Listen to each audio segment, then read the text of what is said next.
Good afternoon, everyone. It's the invisible battlefield, and detecting and combating foreign influence requires a change in skills and mindset for those who are charged with it. Here to prepare us for the inevitable, please welcome back General Raymond Anthony Thomas III, goes by Tony, a retired four-star general and 11th commander of U.S. Special Operations, and Richard Ledgett of the Ledgett Group, who spent nearly 30 years with the National Security Agency. He was its deputy director and acting chief operating officer from 2014 until his retirement in 2017, in conversation with senior operating partner at Energy Impact Partners, Niloo Howe. Oh, yeah. Nice job. We got AC/DC. I actually asked for Thunderstruck. Did you? And there's a story there, right, Rick, with Thunderstruck? Yeah. So thank you both so much for being here. And I just want to take a moment and set the context for everyone in the room in terms of who we have on stage. I don't often do this, but today it's really worth noting in terms of the quality of the conversation we're going to have. So to my right is General Tony Thomas, recently retired after 40 years of distinguished service in the military, where he led the most highly skilled military force in the world, bar none, both as commander of Delta Force and as commander of Special Operations Command. The forces... I wasn't the commander of Delta Force. I was in the unit, but I wasn't the commander. Just a distinction for all the... Well, you were when you were the commander of Special Operations Command. They were under. Okay, so if you want to say that, got it. Well, okay, so I'll say that. He served in Delta Force, from Ranger to Delta Force, right? Right.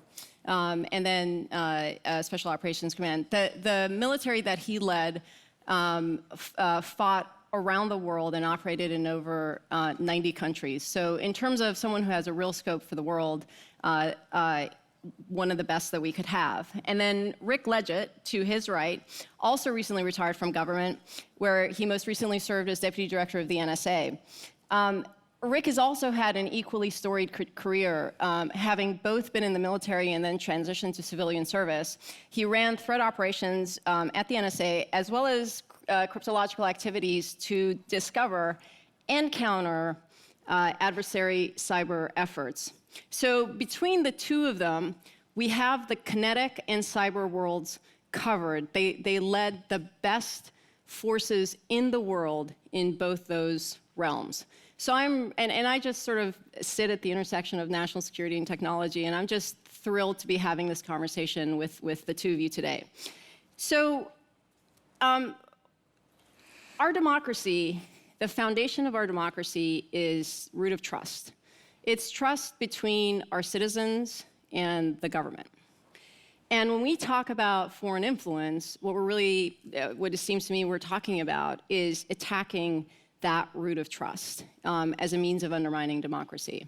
So I want to start with that. And Rick, maybe you can head us off here and both what is that root of trust that's being attacked and what are what's happening out there?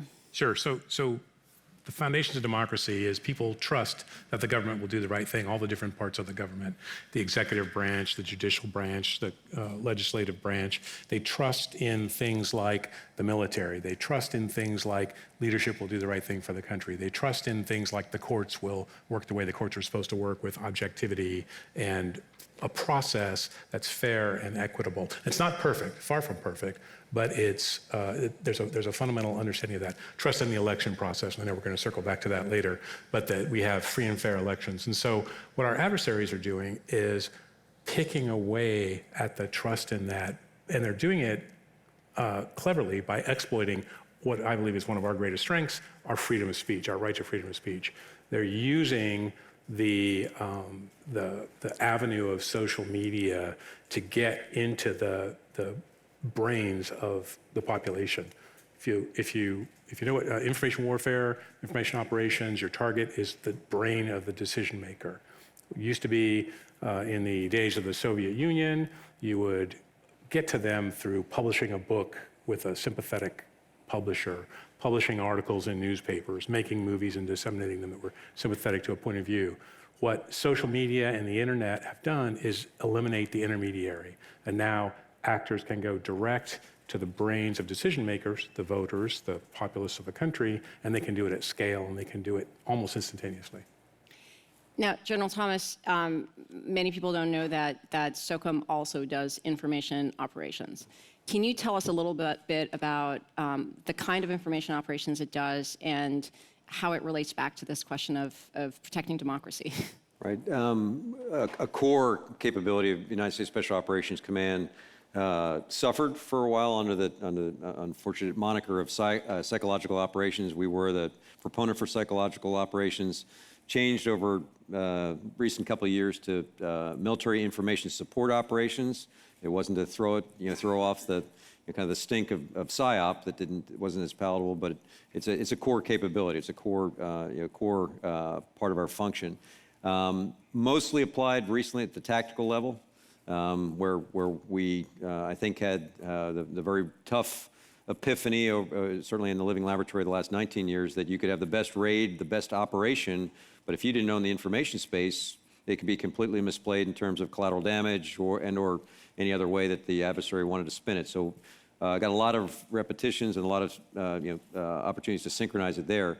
But more recently, and what I don't think most people realize is as our government embraced the need to be much more effective in what I would offer is the decisive space, the information space of everything we're doing, whether across the elements of power of diplomatic, information operations, military operations, and economic activities.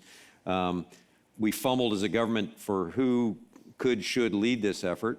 Most of you may be aware that the State Department is the designated lead with a small entity, emphasis on small, that is intended to be a kind of a resurgence of Voice of America. And then the DoD lead was given to SOCOM right at the tail end of my command to be the coordinator across the entire kind of DoD surface, but not just for the counter-violent extremist, counterterrorism effort, but for Russia, China, North Korea, and Iran, all the tenets of the national defense strategy. So we received that mission right before I left. I was very anxious to get my teeth into it, but reality is that mission has evolved after my time there. What has changed? Why is it, why can they attack us from an influence operations perspective? Why are we subject to it? So I think a couple of things. One thing is people's reliance on online sources of information. I saw a statistic not too long ago that said 40% of the American population gets their news from Facebook. There's a distrust. By the way, 75% of people who get their news from Facebook don't believe it. Yeah. Which is what's so crazy. But anyway, sorry. People seem to not trust the online or the regular, more traditional media, and there's also a fragmentation of the media into different parts of the political spectrum, and so you create actually echo chambers where you can curate your information feeds to the point where you never hear things that present an alternative point of view. If you're one political bent, you watch Fox News and you subscribe to websites and feeds that are on this side of the spectrum, and if you're of a different political bent, you only look at MSNBC and curate feeds that only subscribe to this part of the spectrum, and what that does is that reinforces your views and actually tends to pull them towards the extreme. We've talked before about machine learning algorithms on things like YouTube that are designed to bring you to more sensational content over time. Same thing applies in lots of social media. So you basically, in a sense, can polarize yourself if you're not careful. And we talked the contrast of governments that that are at play here, but I think there's a contrast of culture, and again, it's a strength I think of ours culturally, but it's a huge vulnerability. And I used it yesterday, and somebody said, "You meant to say truthfulness," and I said, "No." Stephen Colbert years back used to invent new words, and on one episode it was truthiness. Let's get to truthiness. And I tried to type that in the other day, and it won't stick. It's not in Webster's yet. But the aspect is we suffer from wanting to be truthful. That can stand the scrutiny even as the story changes over time. First reports are always wrong, but we dither. Is the bottom line. We dither in getting to the truth across a U.S. front, and our adversaries don't suffer that problem. They're in that space right away, right now, with AI-generated stories. They're not even waiting. It's not like it's on a room of editors. It's on a cutting room floor. It's an AI-generated thing out there, And you could argue that speed matters more than truthfulness in this day and age. If you have a 70% solution or something you're comfortable with, get it out there.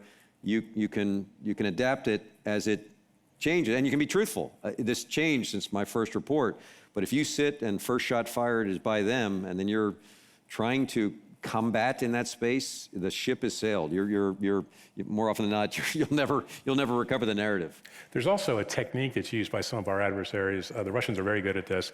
Look at this shoot down of Malaysian Air Flight 17 in the Ukraine. That was shot down by a Russian surface-to-air missile system. I know because I was at NSA. We tracked that system as it moved in. We watched the shoot down. We watched the system move back. All this is public. I'm not telling you anything that's secret. So no question that it was a Russian weapon system fired by Russian soldiers in Ukraine that shot down that civilian airliner. What the Russians did was within days, there were multiple narratives out on the street. It was the US who did it. It was the Ukrainians. It was renegades. It was terrorists. It was a failure of equipment on the aircraft itself.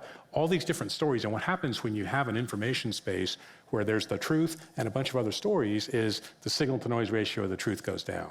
And so now you've got all these alternative explanations, and it fuzzes the narrative, makes the truth harder to get to. That's part of what they do. Can I go on a brief tangent on that? You may, sir. There's a incredible little tactical vignette that played off that shoot down. So my counterpart, the Australian Special Operations, was sent out into that very contested space to do the grisly task of picking up body parts and airplane parts to try and, it was a crime scene.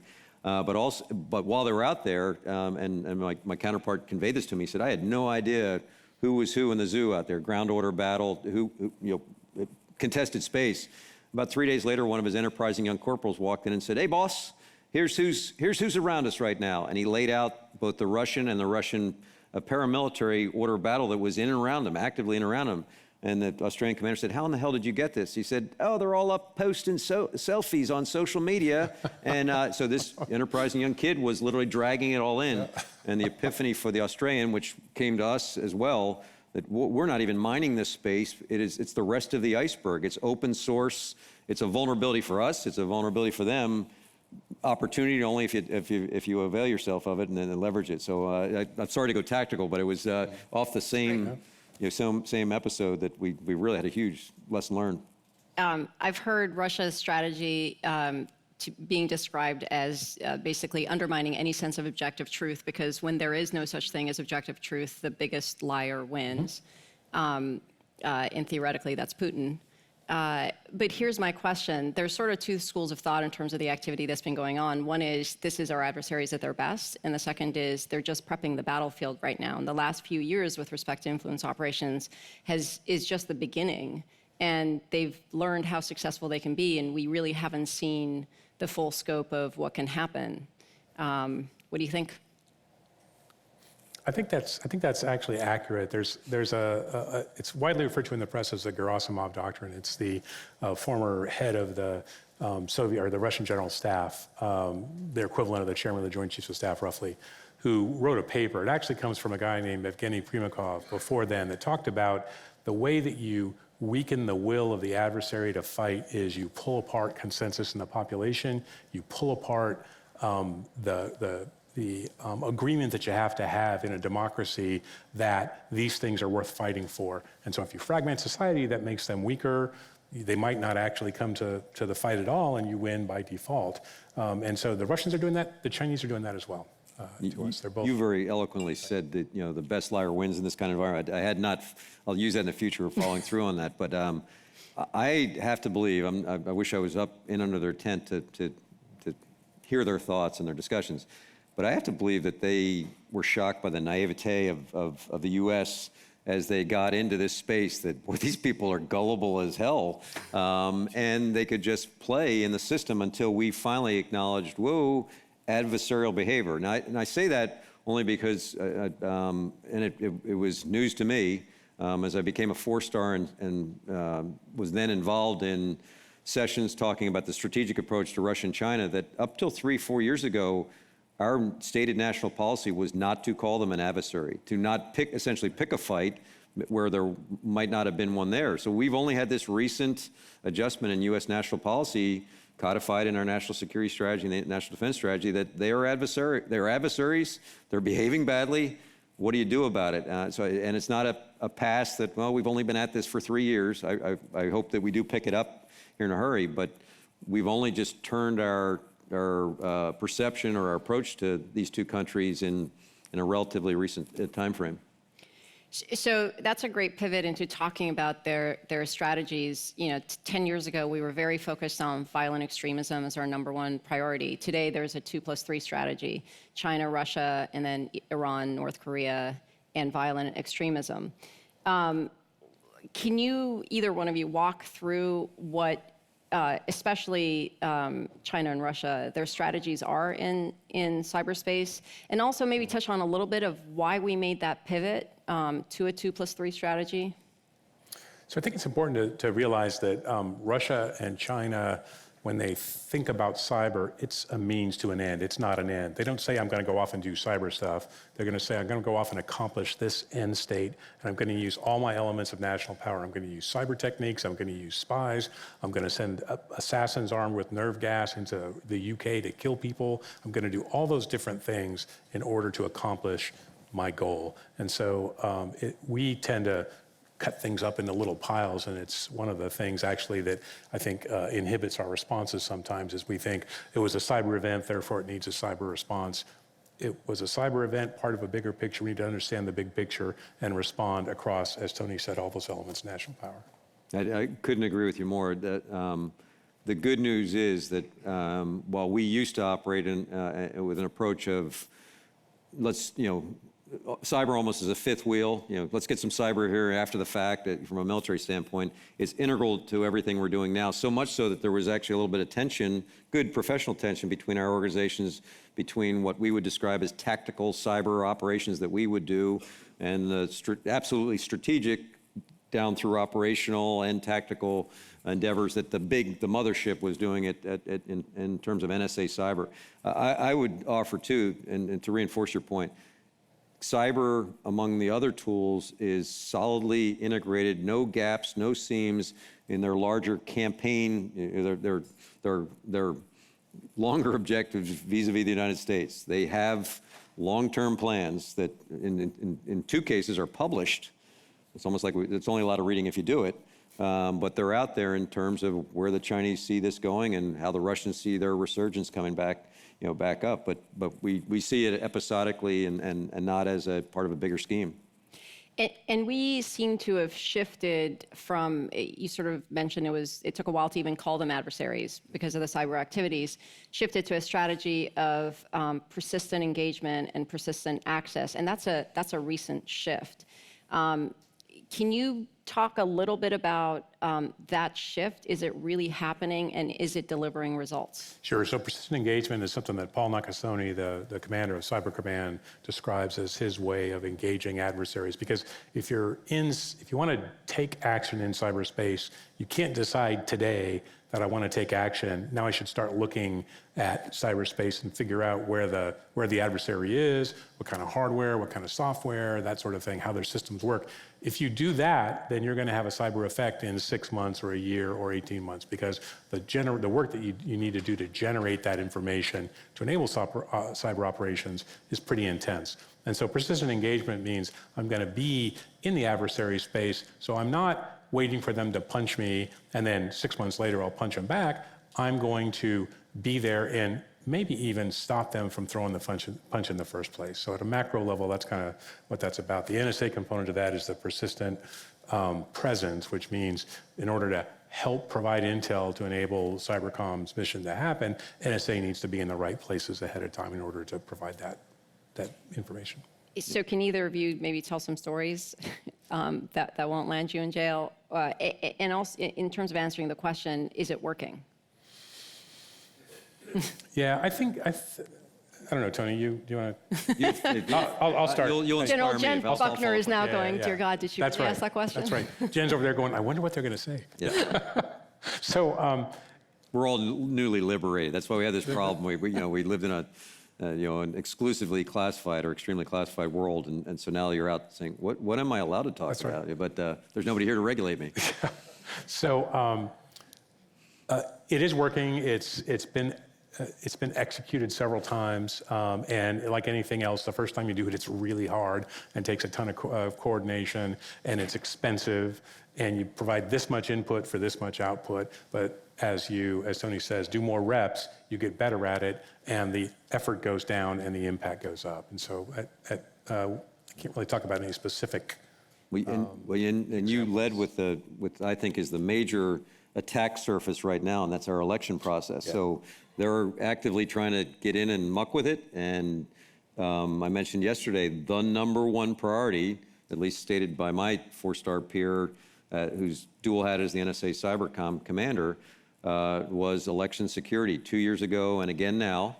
Good news, that goes along with that story is a lot of very solid reps right now in that domain. With the kind of high bar of don't screw this up. The bad news was it directly took assets from me and from the other geographic combatant commanders for our respective fights, because there's only so much capacity even in our system to deal with these kind of problems, which is akin to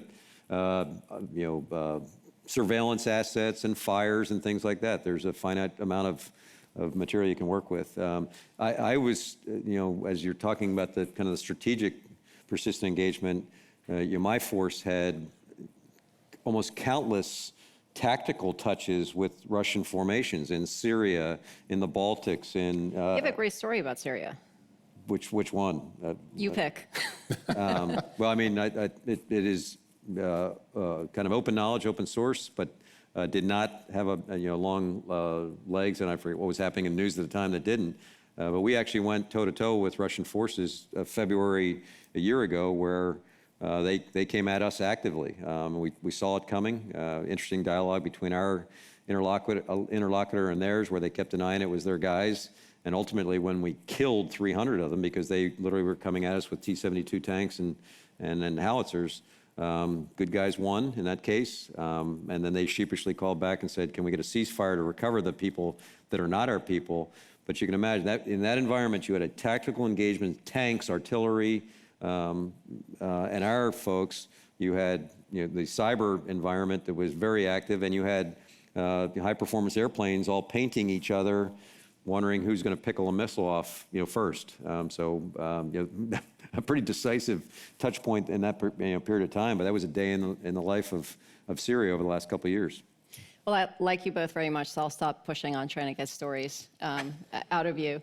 To pivot for a second to the U.S., Andy Greenberg recently, last year, published a book called Sandworm, and it's all about Russian activity in the grid. And he chronicled it pretty exhaustively. What risks do we face with respect to our critical infrastructure, Rick? Sure. So because our critical infrastructure is so heavily automated, and in some cases becoming more so every day for efficiency and features and things like that, it's vulnerable to exploitation by cyber means specifically. And so the Russians have been in energy networks since 2012 with malware called Havex, 2014 Black Energy Bot. You read recently about a Russian malware in a nuclear plant on the operating side of the house in an undisclosed U.S. location. Happens again and again. They go in there, we find them, we throw them out, they change things and go back in, and so it's this constant back and forth. The Chinese have similar capability. They have a similar program. It's not just electrical power, it's all power, so it's natural gas and electricity, both generation and distribution. And the reason that they want to have those capabilities is because if push comes to shove, they want to be able to interfere with our ability to move things around the country and have the population be concerned about energy, the power being out, as opposed to fighting a war, far from the United States. And so I don't think either one of them would pull the trigger. I think they recognize that would be a red line in peacetime, but I think in the run-up to war, absolutely danger of them doing that. How infiltrated is our critical infrastructure? I was going to expert here in terms of the specifics coming at us, but I can remember Mike Rogers on several occasions. He was always asked the question, are we defending the network completely, or put a number on it?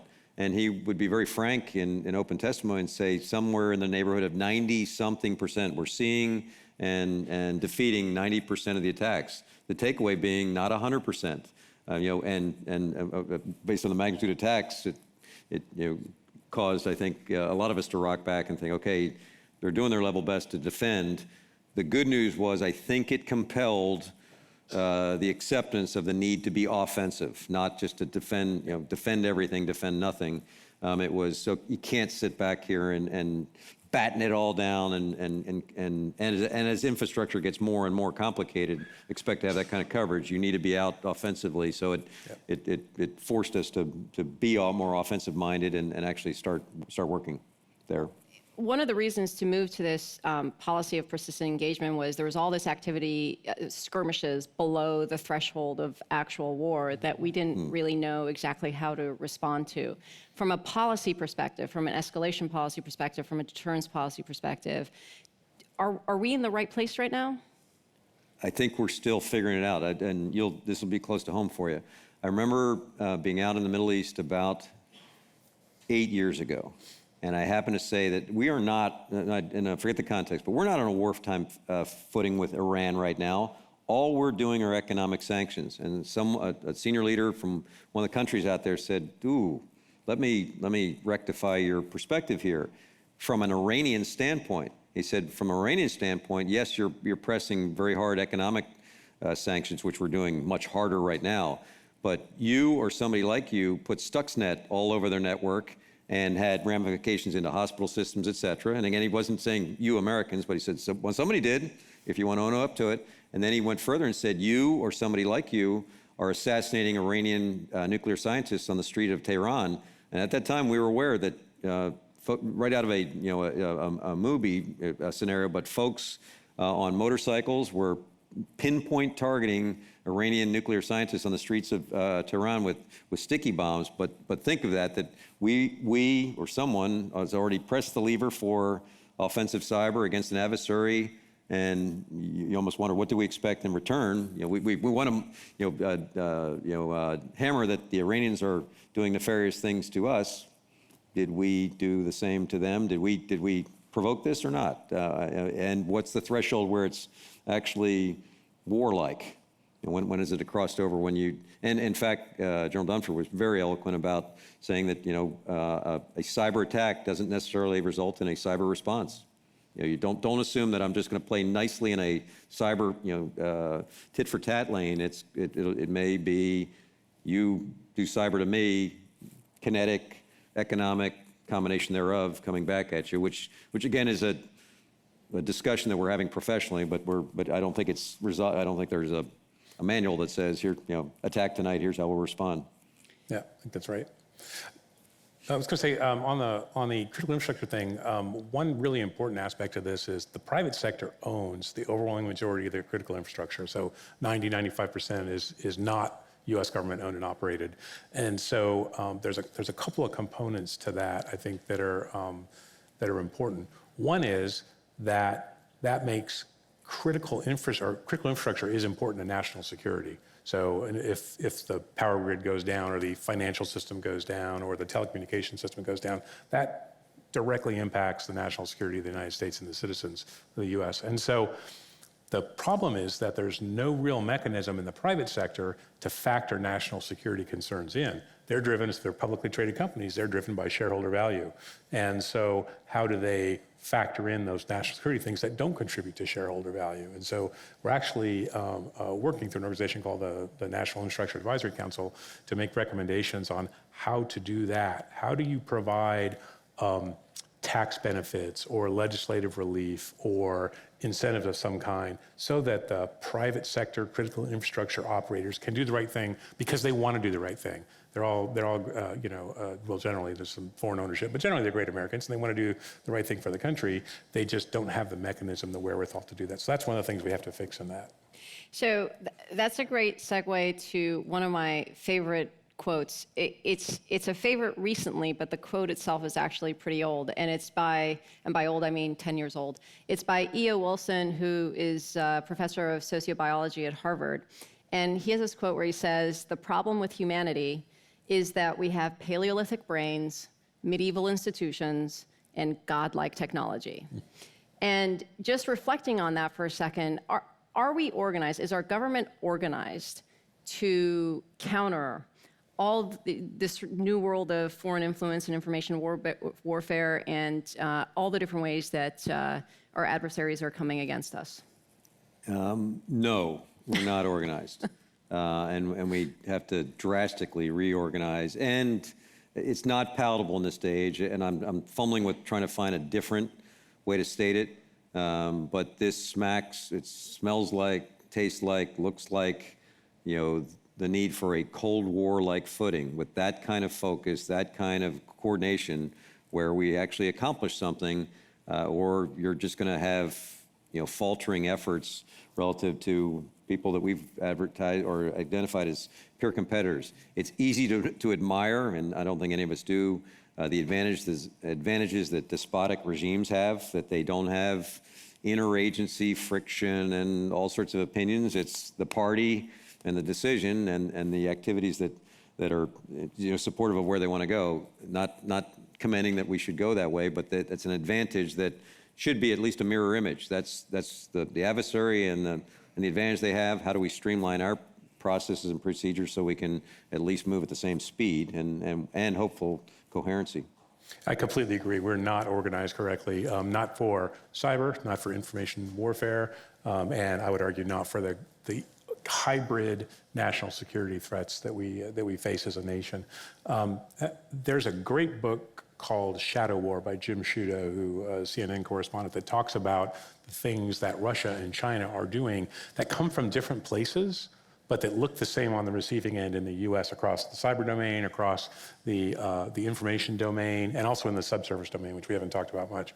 And Tony, you have an interesting story about Russia-China cooperation that I think illustrates the need for a coherent approach to this. It was kind of interesting that as we outlined who we thought the threats were and what we should do about them, the one discussion was, and what we want to avoid at all costs is to force Russia and China to cooperate, because that would exacerbate the problem. Well, that's exactly what's come to pass. And I mentioned I was working at one of the intelligence agencies back at the time frame of the Crimea invasion, and there were a lot of indicators that they weren't going to do this. Putin made a decision that was certainly a surprise, but in the immediate aftermath, our effort was to put sanctions on oligarchs. The Russians turned to the Chinese, as we were putting the heavy weight of our economic lever on them, and turned to the Chinese and offered them a $5 billion oil and gas deal, and said, by the way, this comes with a proviso that if you accept this deal, you can resolve all your disputed areas however you want to, no opposition from us. What turned out right after that, the Chinese mulled it for about a month, thought about it, signed the deal, so economic tie that binds. In very short order after that, a month, 2 months later, they declared an air defense identification zone over the East China Sea, and then started building out the South China Sea, and have continued to do cooperative efforts between Russia and China, strange bedfellows to this day, with one adversary in their sights, in their focal point, us. So we've driven our worst dream, our worst nightmare of serious competitors who are actually cooperating with each other. And from a macro level, we as a country do not have a strategy on how to address that. There's no coherent playbook that says here's how we're going, or coherent thought on here's how we're going to address the cooperations. At the defense level, we have a national defense strategy that lays out the 2+3 that Niloo mentioned earlier, but it doesn't address the nation as a whole, and how do we orchestrate all the pieces of what is still the most powerful nation in the world in order to fight this sort of hostility directed against us. One of the examples is we often talk about the authority capability mismatch that exists in government. And if you think about the NSA, for example, the authority for NSA to engage in cyber was written in 1980. the act that authorized cybersecurity for NSA was 19. Oh, yeah, the Title 10. Yeah, and there just isn't, there doesn't seem to be the political will to really go back and look at who does what well and how to align authorities and capabilities against this new world order. How do we change that? Is there what do we need? So what does it take? So Mike McConnell, former director of NSA and former director of national intelligence, has said that we're not going to get this right. He believes we're not going to get this right till there's a cyber Pearl Harbor.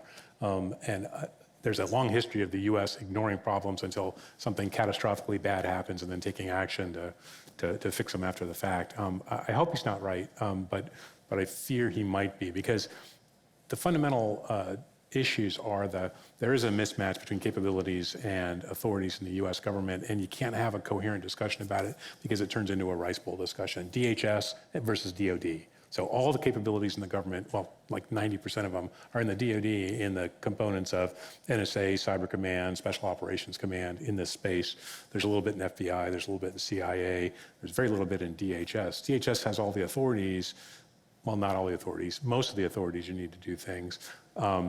But it's just we have, as a government, but unable to do the things that we need to do to work that. Now, one place where that's different is the election stuff, because it's such a huge and immediate threat. I know we're going to talk about that a little bit.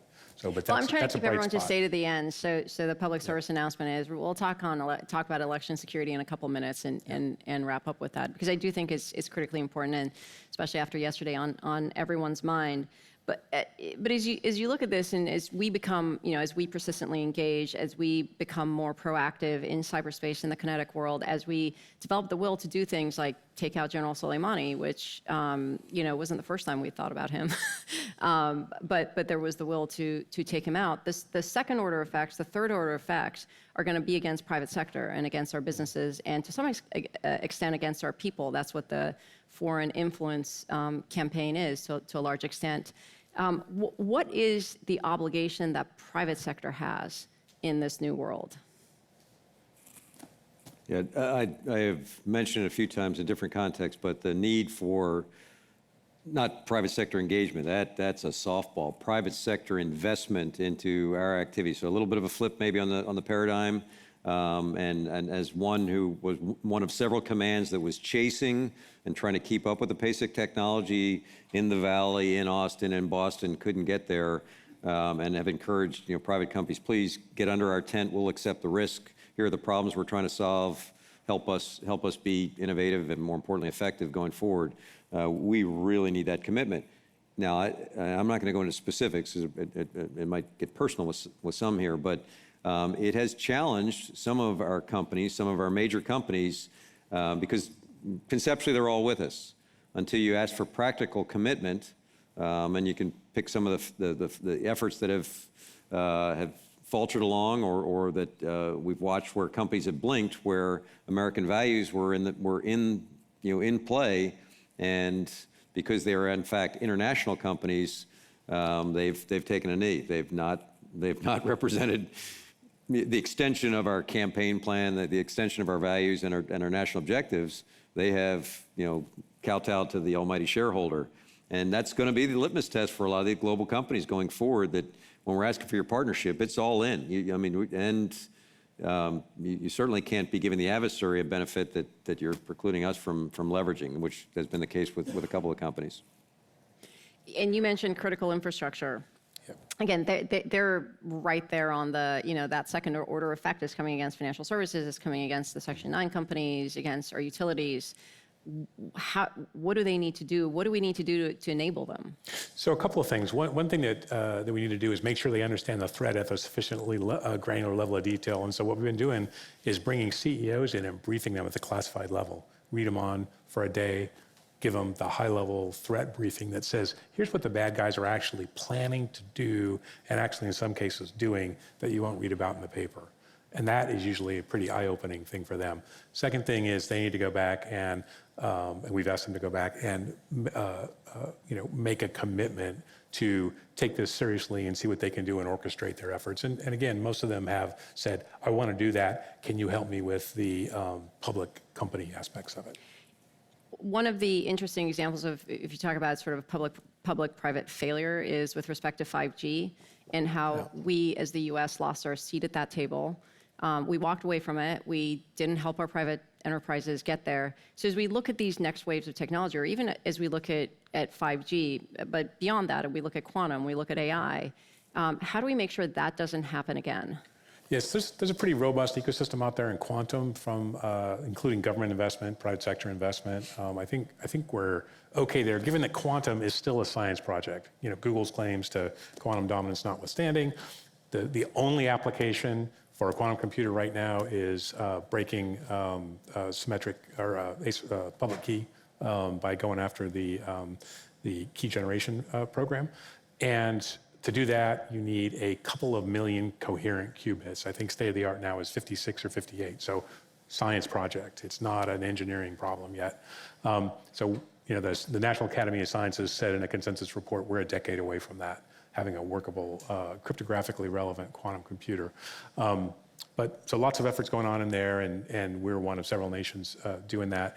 In the case of 5G, there is actually conversations going on now in the government and in parts of the private sector about, hey, you know, might be too late for 5G, so let's do damage control, let's do containment, and let's hop to next-gen wireless, whatever that is, post-G or next-G or whatever you want to call it, to say, and make sure that U.S. and friendly government companies are in that space in a major way. And that's going to take policy changes, it's going to take incentives, it's going to take research, it's going to take trying harder than we did with 5G. Yeah, I have the perverse idiosyncrasy of when I read The Economist, I go through and rip out all the dual-sided advertisements and the fillers, and then get to reading.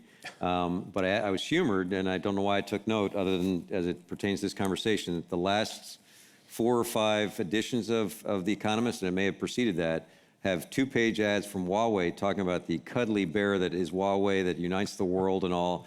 And it struck me, they're absolutely trying to get out into this information space to say, oh, this is so misplayed. You know, this is, it's not nefarious at all. But reality is we woke up late, we're swinging late to something that is a state-sponsored activity. You know, again, I go back to The Economist. The Economist 8 years ago used to routinely disparage China as state-sponsored capitalism. This will never last. You know, and the oxymoron of state-sponsored capitalism. The Economist last year, about this time of year, banner headline, "How the West Got China Wrong." And it was them acknowledging that even we did not think this was sustainable. We didn't think that we thought they were a bunch of cavemen, you know, clubbing their way around the planet, throwing money around, and it's really coherent, it's really irresistible, and to wit, who today is signing on for Huawei? Some of our allies. You know, as the time passes, as we encourage them, don't do this. It's going to be problematic in terms of information sharing. The ship's already sailing, and so whether we skip a G here and go on to the next, I defer to the much more technically competent folks, but we missed something as this cropped up. Yep. So going back with just a few minutes left to where we started and the root of trust, and free and fair elections are sort of one of the key underpinnings of the structure of that root of trust. Can we talk for a second about the difference between 2016 elections and 2018, and maybe talk a little bit, Rick, about the Russia small group and what the U.S. government was able to do? Sure. So I was still in the government when we did the reporting on the 2016 elections, and there was the intelligence community assessment that was put out at the unclassified level. Remarkable document. If you haven't read it, I highly recommend it. Go to the Office of the Director of National Intelligence and look for Russia election, ICA. That document has exactly the same conclusions as the hugely classified document that we published internally, and that was at the direction of the president that we published that. And while I was in government, I looked at every single piece of classified information NSA had, every single piece of classified information CIA had, FBI had. I spent 7 or 8 analysts talking to our analysts who were a third of the team that put that together, and there is no question it was Russia's state-sponsored attempt to manipulate the election. It was directed by Vladimir Putin himself. His intent was to denigrate Hillary Clinton and affect her electability, and if she won, affect her ability to govern. And then late in the game, once they realized that President or candidate Trump at the time had a shot to support the Trump candidacy. No question about that. It's just fact. And people who say differently are ignoring facts. So fast forward to 2018, Paul Nakasone had just come on board as the commander of U.S. Cyber Command, director of NSA. He formed something called the Russia Small Group that was led by 2 senior folks, one from each of those agencies. And they generated an interagency process, included people, I don't know, Tony, if SOCOM was involved in that, but I do know FBI, DHS, CIA, private sector entities. And what they did was set out to counter what the Russian playbook that they used in 2016, which was hack into networks and weaponize information that was politically relevant and shape the information space by putting misinformation into social media. They did 3 things that I can talk about in this space, and they were successful. I'll leave with that. They were successful. One thing they did was they sent teams, CPTs, cyber protection teams, to 3 different countries, Macedonia, Moldova, and Ukraine, and looked on their networks and found Russian malware that they then uploaded to VirusTotal, which basically neutered the malware. So the tools don't work. They're tools that they invest a lot of time and money to develop.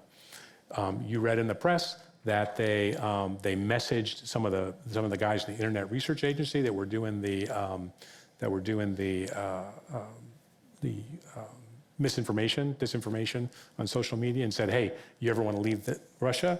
You need to be careful because we know who you are and we'll have you arrested." And then the third thing they did, again reported in the press, was they basically took down the Internet Research Agency. There was cooperation, I can't be too specific about how, but there was cooperation with the private sector in social media space, and they did great. People beat up the social media companies. This is one where the social media companies really stepped up, and they did things that helped completely neuter the Russian plans. And so the Russians were caught flat-footed.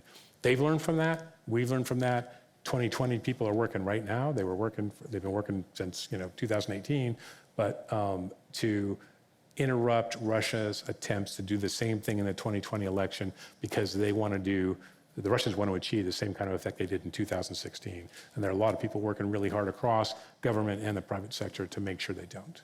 So General Thomas, to close out, should interference in a democratic election be considered an act of war? Dawning question for the national authority. Obviously we'd be an implement if potentially responding. You could argue he just made the case that it already happened. So was that shot fired? Did we respond, or did we just accept that one and commit ourselves to not let it happen again? So act of war. Again, it's a profound question. I don't know. I personally have not even formed an opinion on it, but it's provocative. I mean, I'm putting you on the spot here. How dear do you hold the process? Yeah. I think we all hold it pretty dear. It's the basis of our existence. So if somebody's screwing with our elections, there might be a price to be paid. Rick, what do you think? I would say if you were going to do that, you would have to message ahead of time and say, this is a red line, and if you cross this red line, we will respond in a forceful, probably kinetic way, and then you'd have to actually do it. You can't have deterrence with a not credible response. So. Well, thank you both so much. Really appreciate that you took time to come to this conference and talk to all the folks here. So, round of applause.